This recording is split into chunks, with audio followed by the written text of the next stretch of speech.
pelo sinal da Santa Cruz, livrai-nos Deus nosso Senhor, dos nossos inimigos, em nome do Pai, do Filho e do Espírito Santo. Amém. Meus prezados irmãos, a intenção desta Santa Missa, a intenção de todos os paroquianos, mas principalmente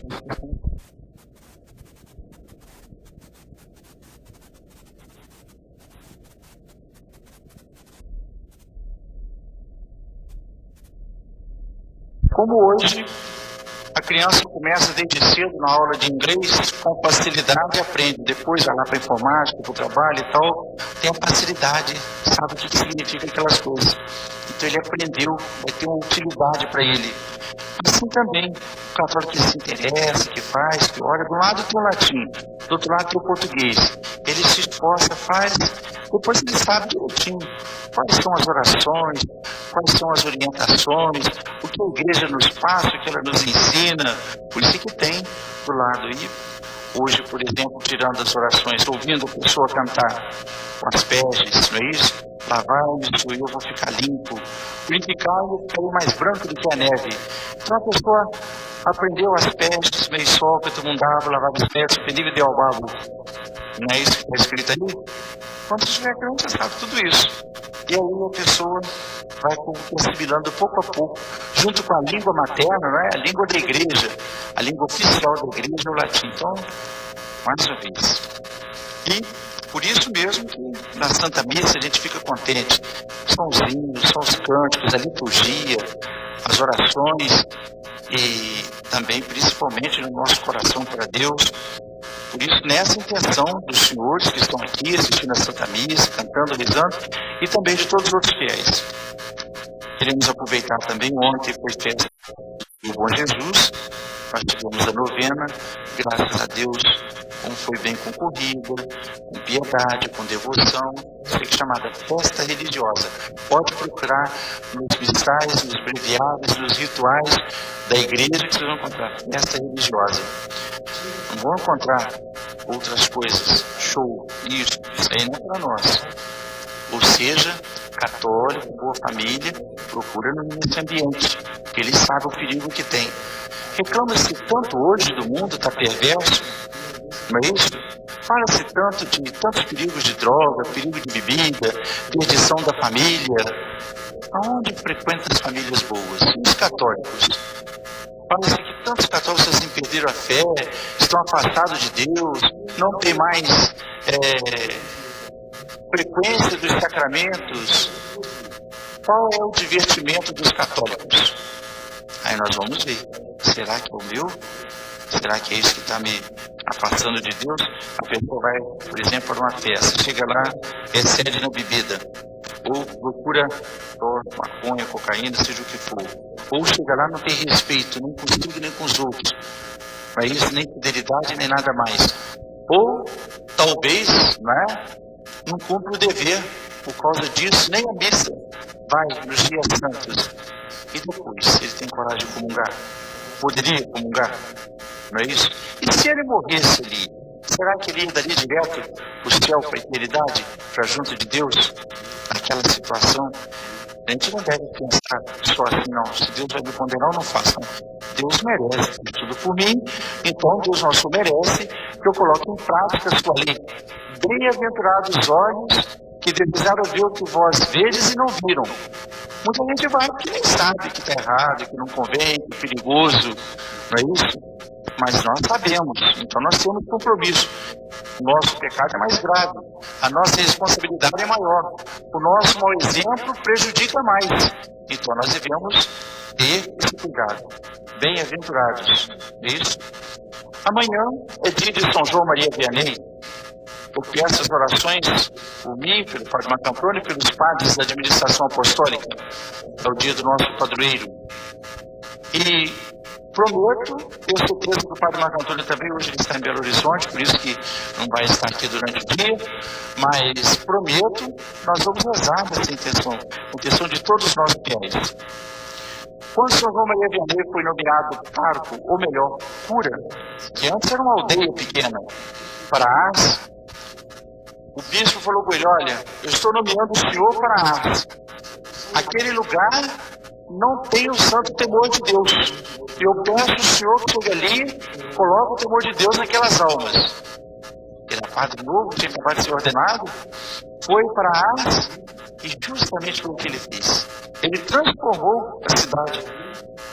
Quando ele morreu, já com 70 anos, então aquela paróquia toda já era transformada. Já era uma paróquia que tinha o temor de Deus. E até hoje, o mundo inteiro vai a Ars visitar o cura d'Ars. Ele está lá. Está morto, mas o corpo dele está incorrupto. Graças a Deus tive a oportunidade de visitar todos os outros padres, a oportunidade de visitar aquele padre que deu a vida dele pela salvação das almas, com sacrifício, com penitência, com orações, com pregações, fez isso. Quando ele chegou na paróquia, ele encontrou um menino pequeno, Antônio Gide. E ele não sabia onde era a paróquia, não. Naquele tempo não tinha ônibus, não tinha avião, para poder conhecer trem. Mas ele não chegou a conhecer o trem. Ele nunca quis ver a estação para conhecer. Era novidade da época. Então, o cura d'Ars estava chegando, estava indo a pé, apenas com uma maletinha na mão, as suas roupas, que eram muito pobres, eram muito simples. Ele perguntou ao menino, encontrou comigo e disse: menino, me mostra aqui onde é o caminho de Ars. Tem um monumento lá até hoje, assim, para lembrar. E ele conversando com o menino, tirou o chapéu de padre, conversando com o menino: me mostra onde é o caminho de Ars. Aí o menino explicou para ele: olha, seu padre, seu cura, o senhor vai por aqui, tal lugar, o senhor vai encontrar uma aldeia, que é Ars. Aí ele agradeceu o menino e disse: muito obrigado. Antônio, você me mostrou o caminho de Ars. Eu vou te mostrar o caminho do céu. E aí ele pregou a vida dele todinho, levou a vida todinha, e esse menino tornou-se um menino bom, frequentou a igreja, tornou-se um católico praticante e viveu a vida toda como um bom católico, muito amigo do cura d'Ars. Quando ele morreu, o cura d'Ars morreu, 4 dias depois, Antônio Gide morreu. Então, de fato, ele mostrou o caminho para Ars, para o cura d'Ars. E o cura d'Ars mostrou para ele o caminho do céu. Os dois eram muito amigos. Meus prezados irmãos, façamos assim. Vamos procurar o caminho do céu. É a missão do padre. Amanhã, se Deus quiser, à noite, vou celebrar a missa. Missa festiva em honra de São João Maria Vianney, que é o patrono da administração apostólica.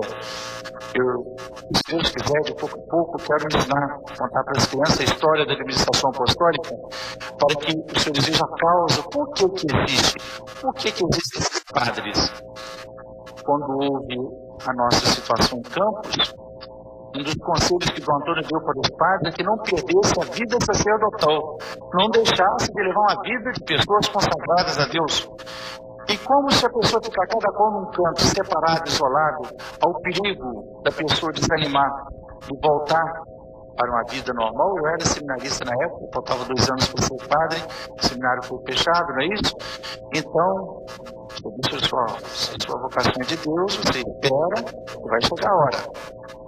Então, o que acontece? Ele aconselhou que os padres fizessem uma associação de padres e que conservasse a oração do breviário, a Santa Missa, a liturgia de hoje, da agora, que nós estamos sempre celebrando, que conservasse o respeito na igreja, a modéstia no vestido, que os padres não tirassem a batina, que rezasse o seu breviário, que fosse as reuniões todos os meses. Nós temos reunião do clero, toda segunda, terça-feira do mês, tem a reunião para todos os padres. Que não faltasse com retiro durante o ano, todo ano nós fazemos, nunca deixamos de fazer, o grupo todinho, que fizesse penitência, que rezasse, que um dia Deus nos atenderia. Deus nos atendeu. Quando o Papa foi fazer a administração, ouviu o nosso caso, foi fazer a administração apostólica, ele disse o seguinte: eu quero cumprir num discurso que o Dom Fernando sempre fala, cumprimentar essa administração, que era a união sacerdotal que eu transformei na administração apostólica. Então, esse grupo, essa associação de padres que conservou o rito, a latim, a tradição, então o Santo Padre transformou na administração apostólica, ou seja, o Papa é que é disso nosso superior imediato, não só por causa de ser Papa, mas também porque é o superior da administração apostólica. Só que ele tem um representante, que age o nome dele, que é o bispo, e o bispo hoje é Dom Fernando. Com nossas orações, hoje Dom Fernando vai conferir a ordem do subdiaconato a um seminarista, e também batinas para alguns que vão receber. A batina vai sempre lembrar a consagração do padre. A batina vai sempre despertar nos fiéis a presença de Deus entre nós. Não é? Quando vides um padre, pensar em Nosso Senhor, o cura das ensinava. Você vai ver um padre vestido de padre, aí você lembra de Nosso Senhor. Por que existe o padre? Porque Nosso Senhor é bom para conosco. Por que existe o padre? Porque Nosso Senhor fez a missa, Nosso Senhor fez a igreja, Nosso Senhor fez os sacramentos e deixou nas mãos da igreja. E a igreja encarrega os padres para administrar esses bens. É tudo isso. Então amanhã, se Deus quiser, às 19 horas, a Santa Missa do Pároco, não é isso? Na intenção de São João Maria Vianney, para pedir por todos os párocos, porque ele foi pároco. Depois ele foi promovido à paróquia, a freguesia dele foi promovida à paróquia. Ele morreu lá. O corpo dele está lá até hoje, a gente pode visitar. Então, nessa intenção. Pedro, que os senhores não se arrependem de ajudar-nos. Isso ele sabe que não estão ajudando a mim para eu me enriquecer. Não é essa a intenção. O padre não tem profissão, tem? Você sabia disso? O padre tem vocação. Profissão tem, por exemplo, aprende a ser engenheiro, médico, pedreiro, quem sabe um lavador, quem sabe um retireiro. Isso é uma profissão, ele faz aquilo ali, faz bem feito. Não é o padre, não. O padre não vai aprender a profissão, ele vai se consagrar a Deus, vai viver para Deus. E o padre vai administrar as coisas de Deus. Quando os senhores dão uma esmola, os senhores compram um bingo. O certo, ou não é o certo, o melhor, não era nem fazer bingo, nem rifa, nem nada. O melhor é cada fiel ter consciência de que ele precisa ser grato a Deus e retribuir a Deus com os bens que Deus lhe deu, os bens materiais também. Os bens espirituais não se fala, não é isso? As virtudes, sem as quais não vamos entrar no céu. Mas os bens materiais, Deus nos dá tudo, não é isso? Deus não dá tudo. Se Deus, por exemplo, tirasse a água do mundo, você já pensou em viver sem água? Se Deus não tirasse a luz do mundo, pensou em viver nas trevas? Se Deus tirasse o ar, como você ia respirar? Não é assim? Se Deus tirasse, por exemplo, a saúde de todo mundo doente e enfermo, não seria difícil? Se Deus tirasse a força, fosse magrinho, não aguentasse nada, não ia morrer de fome? Mas Deus nos dá tudo, meus irmãos. Quando foi que Deus nos tirasse as vistas, você não podia ver, ou tirasse o ouvido, é tão difícil. Se você não pudesse falar, não pudesse andar, não pudesse trabalhar com as suas mãos, Deus nos dá tudo, meus irmãos. O que a gente atribui a Deus por tudo isso? Nós atribuímos a Deus primeiro a alma, o coração. Atribuímos a Deus a nossa vida, os atos católicos, as virtudes cristãs. E por esses benefícios materiais que Deus nosso nos dá, Deus nosso diz, está lá na Sagrada Escritura, que nós deveríamos pegar a 10ª parte e dar para o culto, e dar para as coisas de Deus. Então, se todo mundo fizesse isso, não havia necessidade de fazer nada disso. Seria o mais perfeito. Mas como o costume que é esse, cada católico tem que ter a consciência, eu ajude, eu faço. É tão bom quando a pessoa faz, como ela fica contente. Eu já falei, se alguém deu, ou comprou um bilhete, ou então comprou uma rifa, ou então deu uma esmola para a igreja, e essa esmola fez falta para ele, pode brincar que eu vou devolver. Se precisar, eu devolvo até em dobro. Porque você nunca aparece nas coisas. Sabe por que não aparece? Sabe por que, Dom Bosco? Porque Deus, quando a gente dá para ele, ele nos dá em dobro, ele não deixa fazer falta. Vocês são crianças, vocês têm lá o dinheiro de vocês, os trocadinhos. Se você faz o bem com ele, Deus nunca vai deixar faltar. Sempre vocês vão ter. Então Deus nosso sempre nos dá 100 vezes mais, e depois a vida eterna. Se alguém deu e não foi bem sucedido, que ele não deu para Deus, então ele reclamou. Ele deu a esmola, chegou lá na frente, o sermão do pai é um saco de dinheiro. Aí fica falando com os outros, fala mal da igreja, desonra os sacerdotes, não é verdade isso. Quanta gente aqui ouvindo, aqui fora, e sabe que a pessoa não está falando a verdade, não está sendo honesta, está difamando a própria doutrina. Isso é a doutrina da igreja, a doutrina da Sagrada Escritura. A obrigação de cada um. Cada um de nós temos obrigação. Então a pessoa não pode, não devia dar, porque ela deu com má vontade, não é isso? Deus não gosta de coisas assim, não. Quando Abel e Caim faziam o seu sacrifício para Deus, Abel pegava as melhores coisas e dava para Deus. E Deus abençoava, as coisas dele sempre prosperavam. Aí Abel começou a ficar rico, muito rico. Aí Caim era o irmão e era muito ruim, não gostava de dar as coisas para Deus.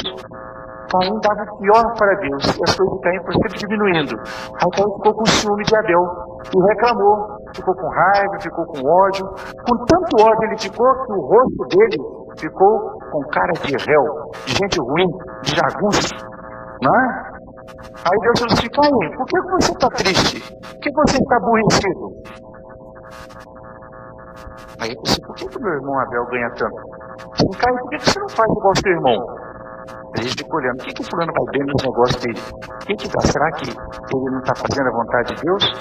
Deus sustenta fazendo o contrário, até falando mal, não é? O que a pessoa vai dizer? Ele pensou em Deus, ele agradeceu e Deus está multiplicando os bens dele. E Deus não está confortando, Deus não vai deixar faltar nada para ele. Eu não devo dar essa intenção mesquinha, só de lucrar. Eu devo dar porque Deus merece. Sabe o que aconteceu? Nós já sabemos, é isso? Faz igual seu irmão, Caim, que você também vai ser feliz igual seu irmão. Mas ele preferiu matar o irmão, em vez de dar, né? Tão avarento, que para ele não ver o irmão bem sucedido, ele matou. Tem gente que não mata com um pedaço de pau igual Caim fez, mas mata com a língua. Fala do padre, fala do amigo, fala de conhecido, e até daquele que não existe. Fala mais que não devia, né? Precisa ter cuidado. Diz: não vamos fazer isso não. Graças a Deus, nós estamos aqui, posso ser testemunha da paróquia, o que eu ouço falar, e também tem prova aqui, nós não estamos construindo. Até hoje, eu não sei esse ano se nós vamos precisar de parar com a construção, talvez tenha que parar, até no final do ano. Eu estou falando várias vezes que se chegar no final do ano, eu vejo que não foi possível, então eu vou dizer: mas não foi possível, então nós vamos parar por aqui, não é? Mas se Deus quiser, nós vamos, com a ajuda de cada um. Padre, mas está muito difícil. Só estou ouvindo falar que umas coisas são difíceis, não? Não só estou ouvindo, mas estou vendo e estou passando mesmo dificuldade com os senhores. Mas se nós pararmos de fazer as coisas para Deus, vai melhorar? Se nós não damos nada de não agradecer a Deus, então não fizer por onde, vai melhorar para nós? Se nós, em vez de fazer o bem, nós cruzarmos os braços, parar, vai melhorar? Então só pensar direitinho, é melhor a gente fazer o bem, fazer o que estamos fazendo, continuar com as coisas de Deus, com o nosso asilo, continuar com a nossa creche, com a nossa escola, continuar com a igreja, terminar de um dia essa igreja, da mais a melhor maneira possível para Deus, o que nós podemos fazer para o nosso o Bom Jesus, essa igreja do Bom Jesus, e o Bom Jesus vai nos acolher sempre. Ontem não foi tão bom a procissão, foi tão bonito, não é tão assim agradável, nós ficamos tão felizes de participar dessas coisas. Aí está a recompensa. Bem-aventurados os olhos que veem essas coisas, não é? Vamos esquecer, domingo próximo. Domingo próximo também nós vamos fazer reunião para os catequistas, porque nesse dia nós aproveitamos no catecismo dos centros catequéticos nas capelas, então os catequistas têm a obrigação de assistir essa aula. Também, no domingo próximo, nós vamos fazer a coleta. Depois dessa, só vão ficar faltando 4, para nós terminarmos de pagar nossos vitrais. R$3 cada um, não é isso? Nós combinamos. E graças a Deus estamos indo. Tenho certeza que a pessoa vai ficar muito contente. Eu fiz e ficou aí. Está uma catequese da doutrina cristã dos vitrais. Como tantas catedrais têm, tantas igrejas do mundo inteiro têm, como tantos fizeram, aqui tem lá na matriz, não tem? Quem que deu aqueles vitrais lá? Não foram nossos pais, nossos avós, nossos irmãos mais velhos? Não é isso? Por que nós não podemos? Nós vamos fazer também. Eles deram um bom exemplo, nós também estamos fazendo. Porque nós queremos as mesmas bênçãos que eles ganharam. Nós não vamos deixar de fazer, não. E esse mês, que é o mês do abrigo, nós já falamos no domingo passado, esse mês nós vamos fazer uma campanhazinha de uma rifa pequena, depois vai ser entregue, para nós adquirirmos aquela energia solar para fazermos um economismo no domingo passado, se Deus quiser, para controlar melhor as nossas obrigações, né, nossos pagamentos, e também, o que tivermos condição, começar uma limpeza no abrigo para não deixar estragar mais. Estão vendo quanto tempo tem que nós já tivemos uma parte de reforma, de reboco aqui na frente, e ainda está precisando pintar. Então, depois dessa campanha de agosto, eu vou ver se os senhores colaborarem, ajudarem, continuarem bem generosos, cada qual, inclusive das crianças, hein? Se é uma rica pequenininha assim, cada um vai poder colaborar. Aí sim, nós vamos, no final do ano, ver, ou senão eu vou dar um resultado. Ó, não vai ser possível não, porque vai ainda precisar fazer mais outra campanha. Eu vou explicar depois da campanha de agosto. Meus pesados irmãos, desse dia de hoje, o domingo de hoje, o 12º domingo, depois de Pentecostes, nosso Senhor nos fala da caridade para com o próximo. E nosso Senhor, para falarmos da caridade para com o próximo, Ele fez um elogio a quem faz as coisas boas, mesmo sem ver. E principalmente, Deus não deixa em recompensa aqueles que fazem com boa vontade. Então nós estamos pregando, bem-aventurados os olhos que desejaram ver o que vós vedes e não viram, praticaram. Aí, o doutor da lei falou assim, Jesus, ele ficou preocupado, porque ele era judeu, ele era do povo eleito, era do povo escolhido. Ele era daquele povo que recebeu tantas graças, inclusive a graça de ter um Salvador. E porque certamente não estava praticando, que nosso Senhor mesmo falava com eles, né?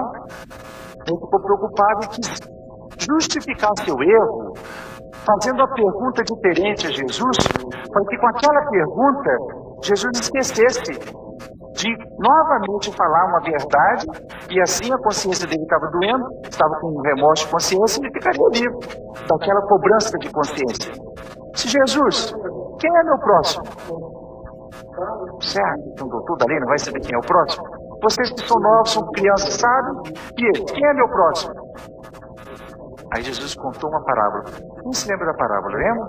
A parábola de hoje, qual foi? O bom samaritano. O samaritano, por que era samaritano? Ele morava onde? Samaria. Era um lugar chamado Samaria. Eles eram separados de Deus, também pertenciam ao povo de Deus. Mas por causa da briga deles na distribuição da terra prometida, não é? Aí um grupo lá que não concordou, separou, foi viver lá a Samaria. E eles se tornaram tão inimigos, essa guerra de herança não é da agora não, hein? Ficaram tão inimigos que nem cumprimentar um outro não cumprimentavam. Tinha um ódio mesmo do outro. Não se falava. Você lembra daquela história da samaritana que Jesus pediu água? E ela disse, como o senhor vai conversar comigo? Eu sou samaritana, como o senhor vem me pedir água? Eu sou inimigo. Inimigo pede água a alguém? Você vai pedir água ao seu inimigo, ele te dá mesmo. E assim, mas Jesus sabia. Meu Deus, eu tenho uma água viva, eu posso te dar essa água viva. Isso é só para lembrar dos samaritanos. Pois bem, quem é o meu próximo? Como que Jesus respondeu? O seu próximo é seu colega, o seu vizinho, a outra pessoa que não seja você. Não, Jesus não fez isso. Jesus contou uma história. Um homem descia de Jerusalém para onde? Para Jericó. Aí, olha, uma explicação do Evangelho. Um homem descia de Jerusalém para Jericó. Isso já tem um significado. Jerusalém era a cidade santa, era a visão de paz, era o lugar de felicidade, era o lugar de bênçãos de Deus. Jericó já era uma cidade afastada. E nosso Senhor diz que caiu nas mãos dos ladrões, era um lugar onde havia perigo.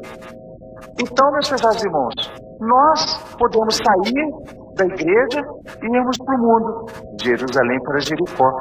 E no caminho pode nos acontecer o que aconteceu com aquele homem. O que aconteceu? Caiu na mão dos ladrões. Os ladrões pegaram, roubaram, saquearam, machucaram, maltrataram e deixaram meio morto, quase morto. Isso pode acontecer conosco. Sairmos da igreja, assistir uma missa, aula de religião, catecismo, pregação, o Evangelho, as parábolas, saímos contentes. Mas eles vão procurar Jericó, não é isso? Vão procurar o mundo. Nós vamos cair na mão dos ladrões. O ladrão vai roubar o que nosso? Vai roubar dinheiro? Às vezes não tem nada no bolso, não é verdade? Não vai ser isso que vai roubar, mas o ladrão aqui, o ladrão da alma que Jesus fala, vai nos roubar a graça de Deus, vai nos roubar as virtudes. Às vezes eu era puro, fui para um lugar que não devia, vou perder a pureza, vai me roubar a temperança. Às vezes era uma pessoa que sabia sempre andar direitinho, comecei a andar com mais colegas, nessas festas de bebedeira, comecei também, aprendi a beber, ou melhor, me entreguei ao excesso da bebida, e aí são os ladrões só me roubando, não é assim? Vão me roubar o respeito para com os meus pais, cumprir minha obrigação, aqueles que já são adultos, têm família, trair minha família, envergonhar a sociedade, desonrar os outros, chega lá, adquirir as coisas e não pagar. A perigo, a oportunidade é para tudo isso no mundo. Por isso que a gente evita as festas, por isso que nós não vamos. Bom católico, bom cristão. E se eu fizer disso, como depois eu vou vir cá receber a comunhão? Vou estar com o nosso, vou voltar para Jerusalém outra vez, não é? E depois, o pior de tudo aqui que aconteceu, esse despojamento, o que aconteceu? O homem ficou meio morto. E acontece quando a pessoa vai para esses lugares assim, ele perde a graça de Deus, ele perde o ânimo pelas coisas divinas, pelas coisas cristãs, pelas virtudes católicas, ele fica meio morto. Tudo pode, nada mais é pecado. E aí ele começa a fazer o mal, fica morto. Aí começam as feridas, ele cai no vício, né? Ele cai principalmente no vício da preguiça, ou quem sabe do desânimo, e não aguenta mais andar. Se não passar por ali, um caridoso não vai se perder. Aconteceu que passou um sacerdote da antiga lei, que era obrigado, por dever, cuidar dos outros. Passou, olhou, passou de lado, não deu atenção. Passou também um levita, que era filho do sacerdote. Podia ser, não ser daquele, mas era de outro. Porque antigamente os sacerdotes casavam, porque só a família deles é que podia exercer as funções sagradas no templo. Antes de Jesus. Depois que Jesus veio, não. Jesus fez o sacerdócio, fez o celibato. Ou seja, o padre não pode ter família, não pode se casar. Nunca. Ele vai ser uma pessoa consagrada a vida inteira. Ele escolheu isso, não fez obrigado, não. Fez porque Deus escolheu, e fez de livre vontade, e fez por amor a Deus. Ele vai ser feliz. Ele escolheu isso, seguia nosso. Deus nosso escolheu e ele aceitou de coração. Então vai ser feliz. No Antigo Testamento não, era permitido, porque da família dele tinha que continuar o grupo dos sacerdotes. Era só o grupo dos Levi, a turma de Levi, filho de Jacó, e que podia ser. Que nosso Senhor tinha determinado. Não é a gente que escolhe, não. É nosso Senhor que nos escolhe. Então, caiu ali, e o levita também passou de lado. Espécie de seminarista, não fez nada. Não ajudou. Aí veio um samaritano, que morava onde? Na Samaria. E o samaritano chegou, viu assim, era seu inimigo. Se ele fosse de um coração mau, assim, graças a Deus, em limpeza aqui em Samaria, em Jericó, morre mais um, nós estamos sossegados agora. Pena que eu não posso dar um chute ali para acabar de matar. Né? Se fosse pessoa má, mas ele não era não, ele era bom. Apesar de ser samaritano, ele era bom. É meu inimigo, mas eu vou socorrer porque agora ele está necessitando de uma ajuda. É meu inimigo, mas eu não vou ser mesquinho, miserável, avarento. Eu vou usar o meu para ele. Foi lá, pegou do seu azeite, do seu vinho, limpou, cuidou direitinho daquele pobre coitado ali, espoliado de tudo, colocou na sua montaria, devia ser um camelo, né? Botou no seu jumento e levou para uma hospedaria, tratou, pagou. Falou assim, ó, pode ficar quieto. Cuide direitinho dele, eu quero que o senhor trate bem. Não foi assim, se tiver um chá da meia-noite, aí dá para esse sujeito, né? Porque ele fala ali, ó, o sujeito lá da Samaria, não serve para nada. Não, a caridade para com o próximo nos leva a fazer bem a todos. E nosso Senhor disse que a caridade nos lembra bem até quem nos fez mal. Porque disse Jesus que quando ele faz caridade a um amigo, não tem valor, tem? Amigo, qualquer um faz caridade para amigo. As pessoas que não conhecem a Deus, que estão pagando, qualquer um faz para amigo. Agora, fazer uma caridade para inimigo, é só nosso que nos ensinou a fazer. Fazer bem a quem nos fizer mal. que os samaritanos maltratavam, portanto, os judeus maltratavam os samaritanos, então ele não ficou com mágoa. Foi aí, fez tudo, tratou, foi generoso e ainda fez mais ainda. Deu ao dono da hospedagem 2 dinheiros, para que depois cuidasse dele e não deixasse ele passar falta de nada. Se eu paguei tudo, tem mais alguma coisa? Não, não tem mais não. Então faz o seguinte, fica com mais 2 dinheiros aí, né? Que é outra maneira de contar, né? Se devia ser 2 moedas de ouro ou de prata. Fica com mais 2 dinheiros aí. Se ele gastar mais ainda do que essas 2 moedas, eu te pago depois. Claro que o hospedeiro lá ia ter confiança nele, que era um homem honesto. A pessoa honesta, ele não precisa nem assinar, não. Ele paga e cumpre. Não é isso? O desonesto pode até assinar documento que ele não paga o que deve. Mas aquele homem era honesto, deu tudo. Isso aí tem um significado muito bonito. Nosso Senhor que é o samaritano, ele que cuida da nossa alma. Nosso Senhor que foi maltratado por nós, por nossos pecados. Nosso Senhor que foi desprezado por nós. Quantas vezes nós abandonamos? Olha, não dá valor nem a Santa Missa. Meus pesados irmãos, pesadas crianças, quanta gente não vem à missa ao domingo? Ou não assiste bem a Santa Missa? Tão bom, olha, vocês estão indo aqui assistindo a missa. Cada dia que passa, eu vejo as crianças assistindo melhor. Certamente os pais estão ajudando, estão dando exemplo, estão rindo. Outro dia eu vi o elogio, comentei, mas posso falar novamente? Uma pessoa que assistiu missa ficou edificada. Uma criança começou a andar, chorar, a mãe pegou, tirou. Eu disse, é isso, né? Os pais sabem fazer para não atrapalhar a missa. Não é por falta de... porque o padre... Não é por isso não, porque não está certo. Pelo respeito.